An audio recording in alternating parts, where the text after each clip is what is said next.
Adventure Time is filled with great quotes, but I think one of my favorites is this one. To live life, you need problems.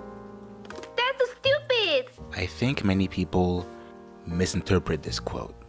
They understand this quote as Jake saying, life is struggle, as in the point of life is to feel pain, either physically or mentally. But I don't think that's the case, really. I think what he's trying to say is, life is longing.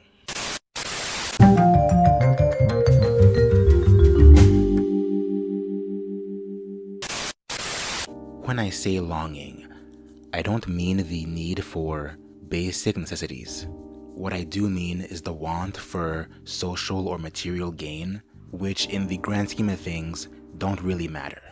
Every human being on this earth who has ever lived, who is living, and who will live will want something. Whether it be true love, or passing a test, or achieving their dreams in something. And for the most part, that's what makes life worth living.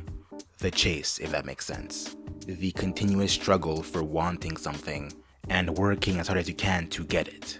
And I think maybe that's why, from a very young age, the idea of an afterlife terrified me. In almost all religions, there is an afterlife, a place where when you die, and if you're a good person, you get to live your life for eternity in a perfect paradise. And even as a teenager, this idea really didn't resonate as much as people wanted to. I just kept thinking that the idea of a paradise where I get anything I want just sounds really boring. And this idea of being bored in paradise, I feel like was rarely if ever showed to me in media. I can think of maybe one other, which is in The Simpsons, when the Simpsons family moves to a new city where Homer works for I think like an arch villain or a supervillain, I don't know. And Marge stays home, and the house she lives in is so high tech that almost everything she usually does is taken care of for her. I can't complain. Everything's perfect here.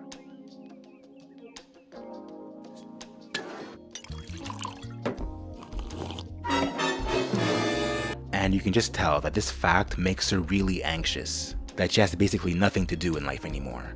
That may be a stretch, but I feel like that still encapsulates the feeling I had. The idea of, well, what now? And even worse, what do I do now until, I guess, the end of time? Whoa, is that a fucking eagle? Yeah, anyways, I think calling it boredom is kind of a detriment to what I'm trying to say. It's not boredom, it's deep, existential horror boredom. I don't think there's a word for it. Maybe there is, I don't know. But this feeling to me is very haunting, especially as a very religious kid growing up. But I think the one show to ever perfectly encapsulate this feeling is The Good Place. Okay, so if you haven't seen The Good Place, go watch it, it's really good. It's one of the best sitcoms out right now, and I'll basically be spoiling like most of the show, so yeah, go watch it. Are you gone? Okay, good. So in the show, they finally make it to the good place, which is basically heaven. And upon arrival, they realize that this place isn't as great as they thought it would be. All of the people who live there are basically bored out of their minds. There is literally nothing to do. Or more accurately, there are things to do, but also infinite time. So eventually you just do everything there is to do and you have nothing else to do anymore. They walk around like zombies, like they have no more purpose in life. Just waiting for something which will never come. It's actually like pretty haunting really, and I think their final solution for this issue is to remove the infinity part. They basically give the afterlife an end. Well, an optional end. You can choose to simply become something else if you want to.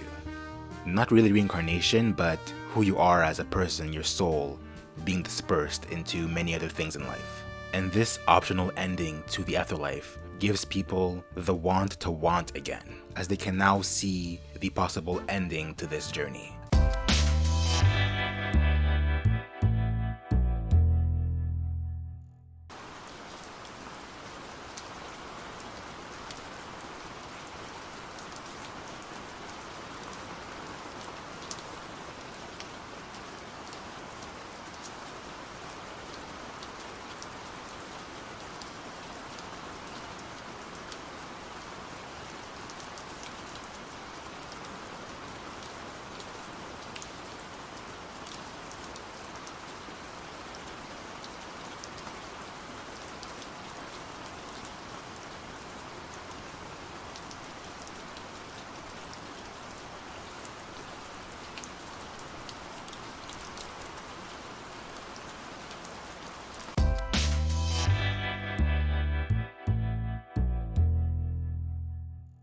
I do believe that this is the only show and possibly the only piece of media to properly demonstrate what I mean when I talk about existential horror boredom.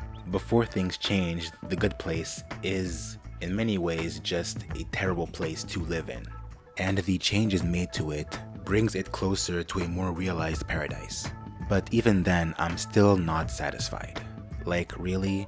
The only way to enjoy endless paradise is to simply end it? What if I want to be in paradise forever? Is there truly no solution for it? Well, I think I've thought of one. The feeling of longing is very human. It is ingrained in us.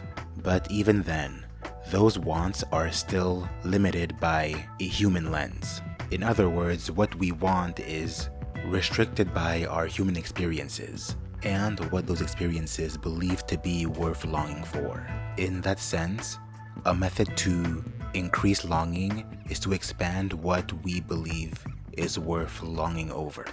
If in the afterlife you could change your biology to either another human or creature or what have you, and be able to experience from their perspective, I think that would greatly expand and increase the amount of excitement and happiness possible in the afterlife, especially if you can change experiences infinitely.